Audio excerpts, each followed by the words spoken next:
ketemu lagi di channel Bimbel Bahasa Official.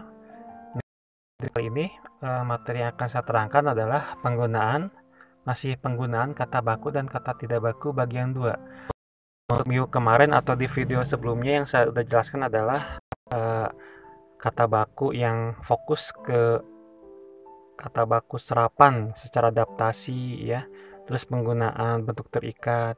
Nah, untuk sekarang kita akan bahas materi-materi lain seputar kata baku dan tidak baku. Buat kalian yang belum like, share, dan subscribe, silakan untuk like, share, dan subscribe dulu. Oke, tetap standby di video ini. Kita mulai saja penulisan kata baku dan kata tidak baku bagian 2. Nah, untuk yang pertama itu ada kaidah penulisan partikel. Kita tahu kalau partikel dalam bahasa Indonesia itu ada tah, kah, dan lah. Lalu penulisannya seperti apa agar baku? Ternyata penulisannya harus dirangkai dengan kata yang mendahuluinya. Misalkan, mintalah, bagaimanakah, siapakah, apakah, apakah itu. Itu penulisan partikel tah, kah, dan lah harus dirangkai. Nah, untuk penulisan partikel pun itu berbeda dengan partikel yang di atas. Kalau partikel pun ditulis terpisah justru dengan kata yang mendahulunya. Contohnya apapun, malam pun, dia pun, dimanapun, siapapun, berapapun, itu adalah penulisan partikel pun. Kalau meskipun dan walaupun itu gimana? Nah, meskipun walaupun emang menggunakan pun ya, tapi di sana sudah termasuk satu kesatuan, jadi ditulis disatukan ya dengan huruf yang mendahulunya. Nah, itu sudah termasuk kategori konjungsi. Untuk lebih jelasnya kita lihat di slide berikutnya. Ini beberapa konjungsi atau kata yang dianggap satu kesatuan ditulis serangkai. Ini contohnya. Bagaimanapun, adapun, maupun, sekalipun, walaupun, meskipun, kendati pun. Ini pun ya, pun yang sudah melesat satu kesatuan menjadi konjungsi. Nah, kalian silakan hafal. Tapi jika kesulitan menghafalnya, ini ada menghafal cepatnya. Coba kita lihat bimbel konsepnya. Gimana? Ada yang mau sewa mes di Kendal. Gimana itu adalah bagaimanapun. Ada itu adapun, maupun, sewa sekalipun atau sekalipun dan walaupun. Mes itu meskipun, dan Kendal itu kendati pun ya. Kendal itu nama kabupaten. Kalau mes itu tempat rumah, tempat istirahat gitu ya. Kayak mes, kayak asrama gitu. Oke, itu adalah partikel pun yang dianggap satu kesatuan, maka ditulis digabung ya. Ditulis serangkai dengan kata yang mendahuluinya. Oke, kita lanjut ke slide berikutnya. Kedua adalah perbandingan penggunaan imbuhan di dan preposisi di. Saya yakin kalian ada yang masih bingung nih. Kira-kira di mana dipisah atau ditulis digabung atau ditulis serangkai? Di antara ditulis dipisah atau ditulis serangkai? Kalau dipukul ditulis terpisah atau dirangkai? Kita masih bingung nih dengan penggunaan di sana. Sebenarnya secara teori ada dua jenis di. Yang pertama itu di sebagai kata depan atau preposisi, dan di sebagai imbuhan ya atau prefiks. Kalau prefiks biasanya di-nya itu ada tanda hubungnya. Nah, coba kita lihat di sini analisisnya atau definisinya. Di sebagai kata depan ditulis serangkai. Di sebagai kata depan harus ditulis dipisah. Ini dipisah ya, kita ganti saja dipisah dengan kata dasarnya termasuk kata depan yang lainnya. Jadi ditulis dipisah. Saya salah ketikanya. Contohnya di luar, di sini, ke dalam, di antara tuh. Jadi antara itu ditulis dipisah, termasuk di mana dipisah, termasuk preposisi yang lain yaitu kemana, ke atas, ke mana-mana, di dalam, dari sana. Pokoknya ini yang menunjukkan frasa preposisional. Jadi di sini frasa preposisional itu menggunakan preposisi diikuti oleh aspek keterangan. Oke, sebagai preposisi. Coba kita lihat di slide berikutnya. Keluar ditulis serangkai karena menunjukkan kata kerja, sedangkan keluar ditulis terpisah karena menunjukkan kata depan plus keterangan tempat yang berposisi sebagai yang berbentuk frasa preposisional atau berposisi sebagai adverbia. Ini contohnya. Zainab keluar dan berlari ke arah ibunya. Keluar di sini adalah predikat, lawannya adalah masuk, masuk keluar. Nah, ke arah ibunya adalah keterangan gitu ya.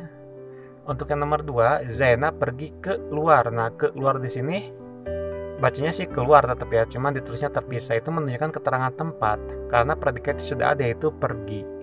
Jadi kita bisa membedakan antara keluar dan keluar yang dipisah ke-nya dan yang disatukan ke-nya. Jadi kalau yang disatukan itu verba alias kata kerja, yang dipisah keluar itu adalah adverbi atau keterangan tempat. Mari kita lihat slide berikutnya. Perbedaan penggunaan imbuhan pasif di atau prefiks di dan preposisi di. Ini ada bimbel konsepnya, tolong perhatikan karena ini sangat penting. Jika prefiks di, ini coba yang pertama, jika prefiks di atau di bisa diubah menjadi me, ingat bisa diubah menjadi me, ditulis digabung ya, karena itu masuknya ke prefiks. Jika di atau preposisi di tidak bisa diubah menjadi me, maka ditulis dipisah.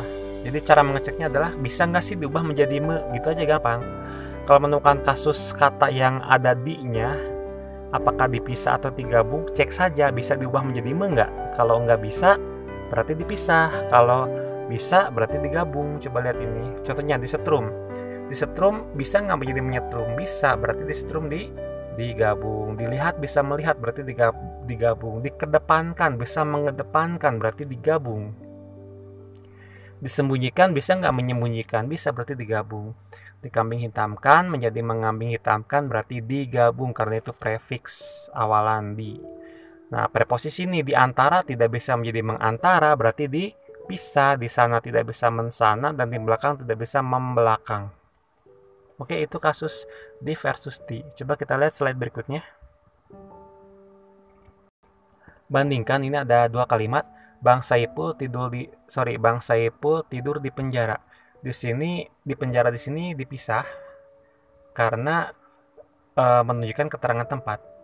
Nah, ini beda dengan yang kedua, Bang Saipul di penjara. Di penjara di sana kan bisa diubah menjadi yaitu memenjarakan. Berarti ditulis digabung dengan kata dasarnya karena ini adalah verba bentuknya atau predikat. Oke, paham itu tentang perbedaan di dan di. Oke, kita lanjut ke slide berikutnya. Terus yang ketiga, penulisan gabungan kata yang berafiks satu. Afiks itu berarti imbuhan, yang berimbuhan satu, dan yang berimbuhan lebih dari satu itu ada kaidahnya. Coba kita lihat. Nah, untuk imbuhan lebih dari satu biasanya itu gabungan kata atau prefiks plus afiks ya, jadinya konfiks. Ini bukan prefiks plus konfiks, harusnya prefiks plus afiks jadinya konfiks. Nah, kita perbaiki saja secara lisan.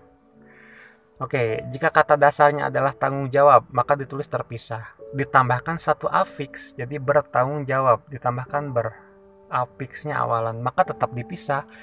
Jika ditambahkan dua afiks atau lebih, maka digabung. Prefiks dan sufiks, maka itu digabung.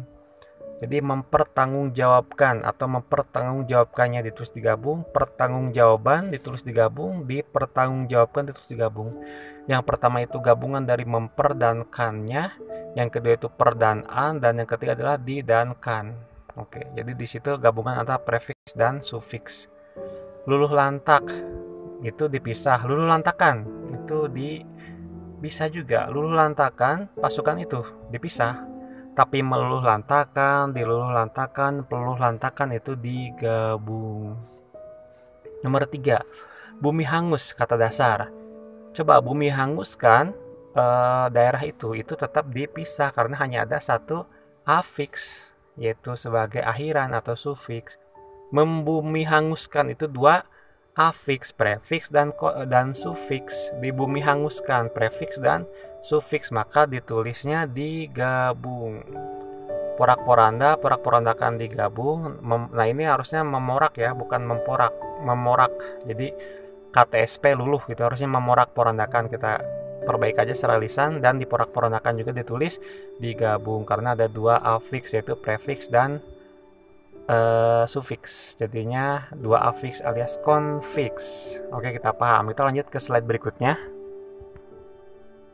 Ada yang sering keluar kasus ini, kata majemuk, unsur-unsur gabungan kata ditulis terpisah.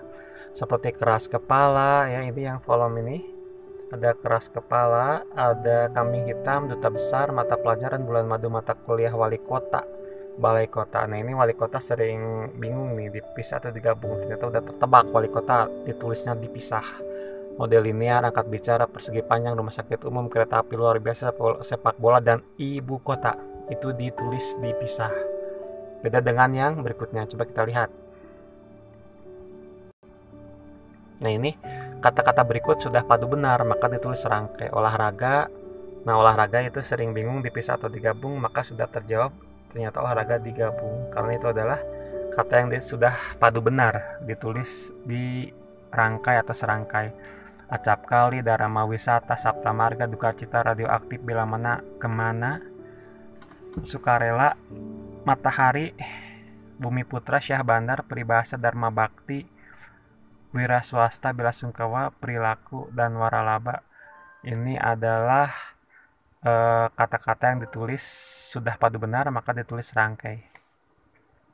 Oke, itu ya, paham mengenai penulisan kata baku bagian 2. Mudah-mudahan ilmunya bermanfaat buat kalian. Guys, itulah video mengenai pembahasan kata baku dan kata tidak baku bagian 2-nya. Gimana, paham ya? Ternyata memahami kata baku itu sederhana. Kita cukup 5 menit memahami konsepnya, maka akan langsung clear ya permasalahan-permasalahan yang sedang kalian atau yang sudah kalian alami bertahun-tahun. Nah, buat kalian yang belum like, share, dan subscribe, silakan like, share, dan subscribe dulu. Tunggu saja kejutan-kejutan materi lewat postingan video berikutnya. Dengan like, share, dan subscribe, keeksisan channel ini akan terus terjaga. Oke, itu saja yang bisa saya sampaikan. Thank you very much. Wassalamualaikum warahmatullahi wabarakatuh.